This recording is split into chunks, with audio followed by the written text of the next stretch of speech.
বন্ধুরা, তোমার সাফল্য তোমার ঘরে শান্তি ও সুখ বয়ে আনে।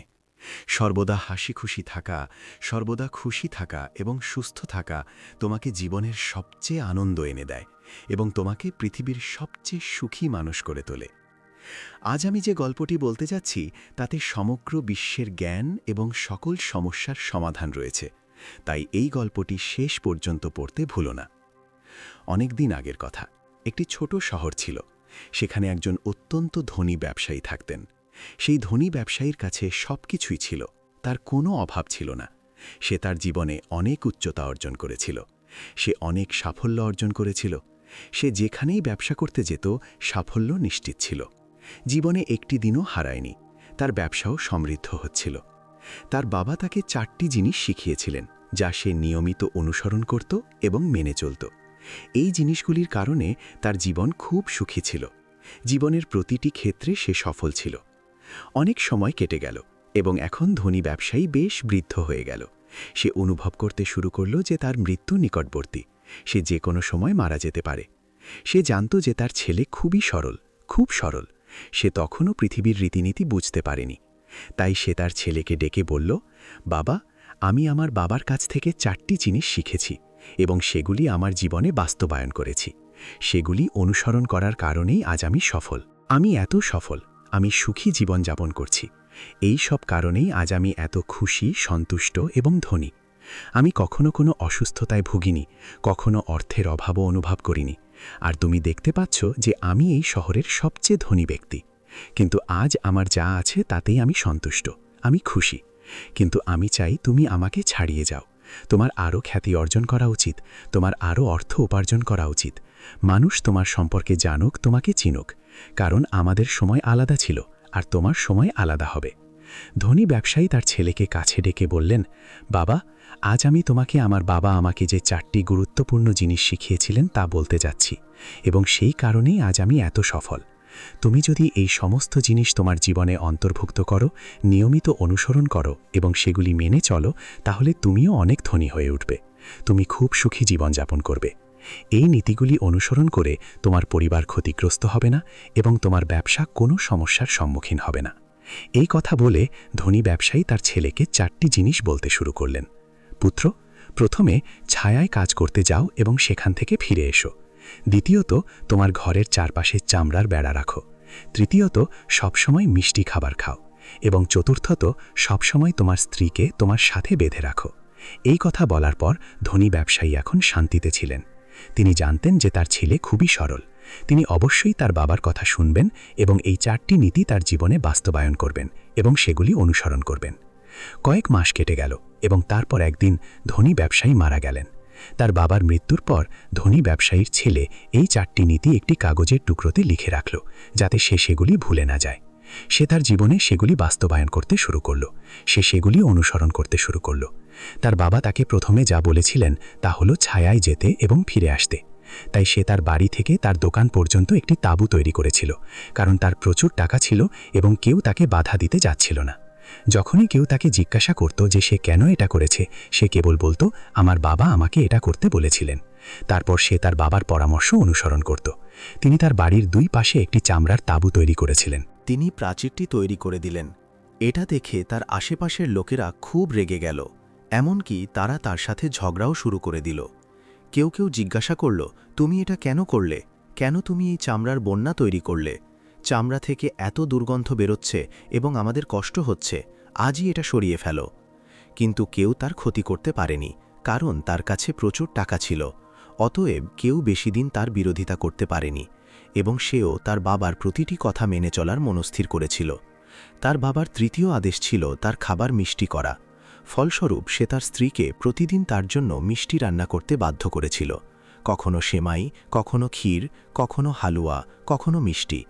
সে সবসময় এগুলো খেতে থাকে এবং তার বাবা তাকে চতুর্থ আদেশ দিয়েছিলেন, তোমার স্ত্রীকে সর্বদা বেঁধে রাখো। সে তাকে প্রতিদিন একটি দড়ি দিয়ে বেঁধে রাখে। এভাবে অনেক দিন কেটে গেল এবং শীঘ্রই ধনী ব্যক্তির ছেলের জীবন ধীরে ধীরে ভেঙে পড়ল, কারণ সে তার বাবার কথার ভুল ব্যাখ্যা করেছিল এবং সেই অনুযায়ী কাজ করছিল। তার এক সময়ের দুর্দান্ত ব্যবসা ভেঙে পড়তে শুরু করেছিল। তার গ্রাহক কমে গিয়েছিল, কারণ সে যখনই ইচ্ছা দোকানে যেত এবং যখনই ইচ্ছা হতো বাড়ি ফিরে যেত। তার বাবা ব্যবসার প্রতি আগ্রহ হারিয়ে ফেলেছিল। এই কারণে তার সমস্ত গ্রাহক তার প্রতি অসন্তুষ্ট হয়ে পড়েছিল। একে একে তারা দোকান ছেড়ে চলে যাচ্ছিল। ফলস্বরূপ তার পুরো ব্যবসা স্থবির হয়ে পড়েছিল। মাত্র কয়েক মাসের মধ্যেই সে তার বাবার এত পরিশ্রমের ব্যবসাটি সম্পূর্ণরূপে ধ্বংস করে দিয়েছিল।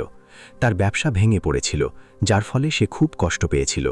সে ক্রমাগত চিন্তিত থাকত, এমনকি সে তার বাড়ির চারপাশে একটি চামড়ার দেয়ালও তৈরি করেছিল, যার ফলে পুরো এলাকা জুড়ে দুর্গন্ধ ছড়িয়ে পড়েছিল। অতএব কাছাকাছি বসবাসকারী সবাই বাড়ি ছেড়ে অন্যত্র বসতি স্থাপন করেছিল। চামড়ার গন্ধের কারণে কেউ আর তার বাড়িতে আসত না, এমনকি তার বন্ধুবান্ধব এবং আত্মীয় স্বজনরাও আশা এড়িয়ে চলত। কিন্তু সে এখনও বুঝতে পারছিল না কেন এই সব ঘটছে। সে খুব উদ্বিগ্ন হয়ে পড়েছিল এবং ক্রমাগত মিষ্টি খেতে থাকত। ফলস্বরূপ তার ওজন অনেক বেড়ে গিয়েছিল এবং এই স্থূলতার কারণে তার শরীরে অসংখ্য রোগ বাসা বাঁধছিল। বেদ প্রায় প্রতিদিনই তার বাড়িতে আসতে শুরু করেছিল। এই কারণে তার টাকা এসব জিনিসের পেছনে নষ্ট হচ্ছিল এবং সে তার বাবার চতুর্থ আদেশ মেনে নিয়েছিল। সেটা ছিল তার স্ত্রীকে বেঁধে রাখা, যা তাকে রেগে যায় এবং সে বাড়ি ছেড়ে তার বাবা মায়ের বাড়িতে ফিরে যায়। সে তার স্ত্রীকে বোঝানোর চেষ্টা করে এবং বিভিন্ন পদ্ধতি ব্যবহার করে, কিন্তু সে শোনে না। যাই হোক, কেন কোনো মহিলা এমন একজন পুরুষের সাথে থাকতে চাইবে যে তাকে অকারণে বেঁধে রাখে? কিছুক্ষণের মধ্যেই শেঠের ছেলের পুরো জীবন ধ্বংস হয়ে গেল। তার কোনো ব্যবসা অবশিষ্ট ছিল না, তার কোনো টাকা ছিল না, কোনো স্ত্রী ছিল না, কোনো আত্মীয় স্বজন ছিল না যারা টাকার জন্য ঘুরে বেড়াত। এবং এখন এমনকি তার স্বাস্থ্যও খারাপ হয়ে যাচ্ছিল, যা তাকে খুব চিন্তিত এবং ব্যথিত করে তুলেছিল। সে বুঝতে পারছিল না কি হচ্ছে বা কেন হচ্ছে। এই সব দেখে সে খুব কষ্ট পেত আর মনে মনে তার বাবাকে অভিশাপ দিত। বলতো, বাবা, তুমি আমার পুরো জীবন নষ্ট করে দিয়েছ। তোমার ওই 4টি জিনিস আমার সব কিছু কেড়ে নিয়েছে। আমার কোনো ব্যবসা নেই, কোনো সম্পদ নেই, কোনো আত্মীয় স্বজন নেই, কোনো স্ত্রী নেই, এমনকি আমার স্বাস্থ্যও আমাকে ছেড়ে চলে গেছে। তোমার কারণে আমার পুরো জীবন নষ্ট হয়ে গেছে। যদি আমি এই 4টি জিনিস না শুনতাম, যদি আমি আমার জীবনে বাস্তবায়ন না করতাম, তাহলে আমি সুখী জীবন যাপন করতাম। এই 4টি জিনিস অনুসরণ করে আমার কি লাভ হয়েছিল? একজন বাধ্য ছেলের মতো আমি সেগুলি সব অনুসরণ করেছিলাম। আমি সেগুলি বিশ্বাস করেছিলাম, সেগুলি অনুসরণ করেছিলাম, কিন্তু আমি ছিলাম বোকা যে এটা করেছিল। তুমি যা বলেছিলে তা আমি অন্ধভাবে বিশ্বাস করেছিলাম। এই কথা বলার পর সে কেঁদে ফেলল। তারপর একদিন সে জানতে পারল যে তার কাছের শহরে একজন সাধু এসেছেন এবং তিনি সকলের সমস্যার সমাধানের প্রতিশ্রুতি দিয়েছেন। সমস্যা যাই হোক না কেন, তিনি অবশ্যই সমাধান করবেন। এই কথা শুনে সে ভাবল, আমাকে একবার তার সাথে দেখা করতে দাও এবং দেখি আমি আমার সমস্যার সমাধান খুঁজে পেতে পারি কিনা। এই আশা নিয়ে সে সাধুর কাছে গেল। সেখানে গিয়ে সে তার পায়ে পড়ে জোরে কাঁদতে লাগল। সে বলল, হে গুরুদেব, কেবল তুমিই আমাকে বাঁচাতে পারো। আমার বাবা আমার পুরো জীবন নষ্ট করে দিয়েছেন। আজ আমি যা কিছু আছি তা তার কারণেই। আমি আমার বাবা আমাকে যা বলেছিলেন ঠিক তাই করেছি। সর্বদা একজন ভালো ছেলের মতো তার সব কথা মেনে চলেছি। আমি আমার সমস্ত কর্তব্য পালন করেছি। আর দেখো, আমার বাবা আমার সাথে কি করেছিলেন। মৃত্যুশয্যায়ও তিনি আমাকে ভুল শিক্ষা দিয়েছিলেন এবং আজ আমি তার সমস্ত শিক্ষা আমার জীবনে বাস্তবায়ন এবং অনুসরণ করার কারণে তার পরিণতি ভোগ করছি। দেখো, আজ আমার সাথে কি হয়েছে। আমার পুরো জীবন নষ্ট হয়ে গেছে। আমি এখনও বুঝতে পারছি না কেন আমার বাবা আমার সাথে এমন করেছিলেন। আমি কি তার সাথে কিছু ভুল করেছি? এই কথা বলে সে ঋষির সামনে আরও জোরে কাঁদতে লাগল। তারপর ঋষি ব্যবসায়ী ছেলেকে বললেন, বাবা, চুপ কর। আগে আমাকে সব কিছু বলো, তোমার কি হয়েছে? তুমি এভাবে কাঁদছ কেন? তোমার কষ্টের কারণ কি? এতে ব্যবসায়ী ছেলে তাকে তার বাবার মৃত্যুর পর লেখা একটি কাগজের টুকরো দিল। সে তার বাবার সম্পর্কে 4টি কথা লিখে রেখেছিল। ঋষি কাগজটি নিয়ে পড়তে শুরু করলেন। লেখা শেষ হতেই তিনি হেসে উঠলেন এবং ব্যবসায়ী ছেলেকে বললেন, কি বোকা তুমি!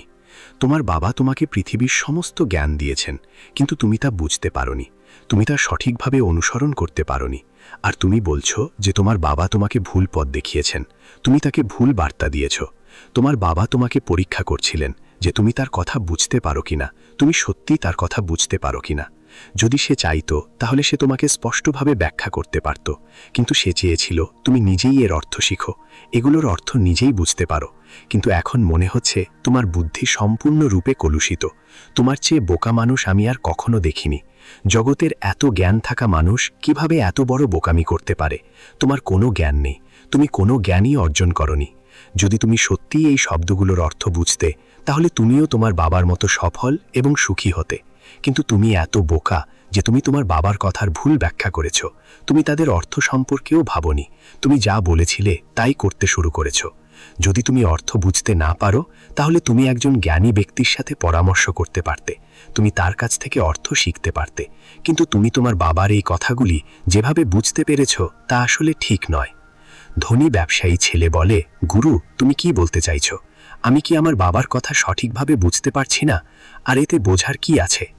তিনি সবকিছু পরিষ্কারভাবে ব্যাখ্যা করলেন, আর আমি তা আমার জীবনে বাস্তবায়ন করলাম। তাহলে আমি কি ভুল করেছি?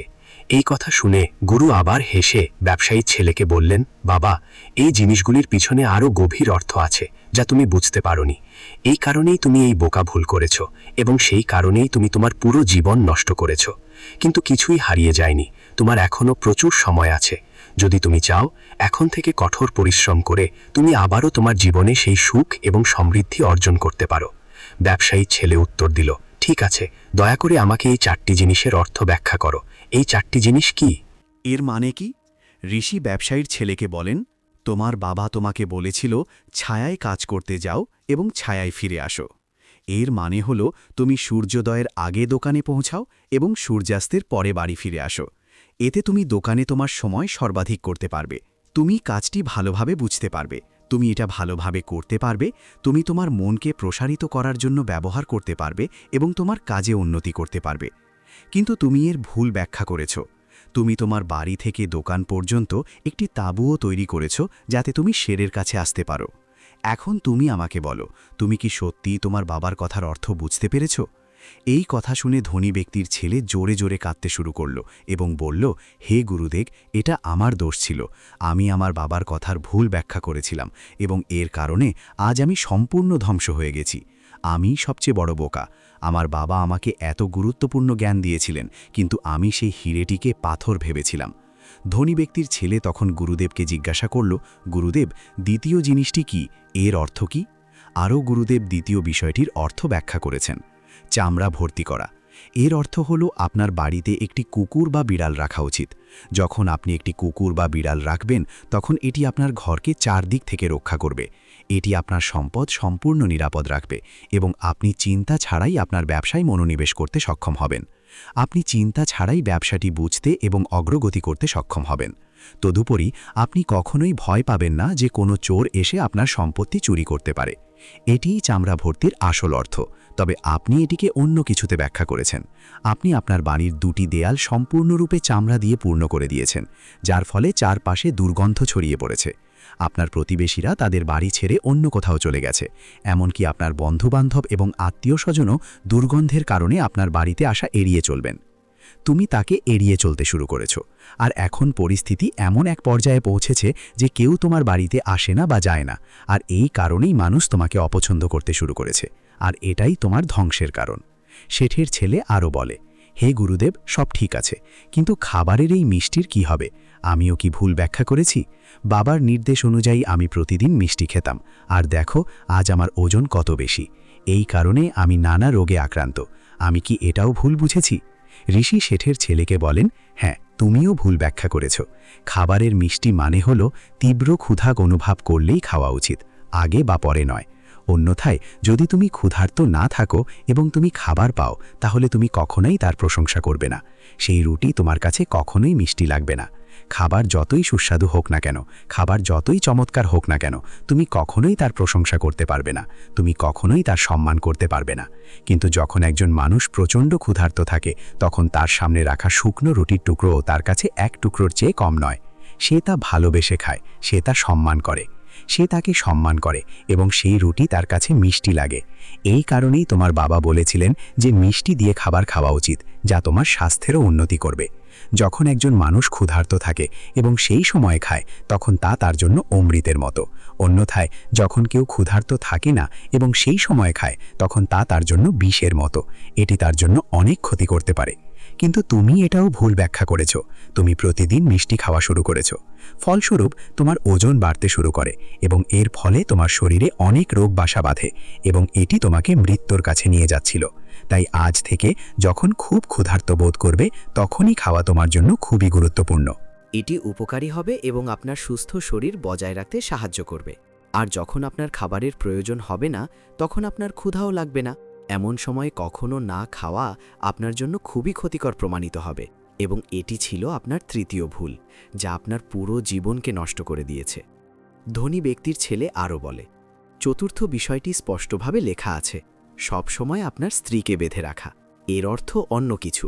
আমি কি এটিরও ভুল ব্যাখ্যা করেছি?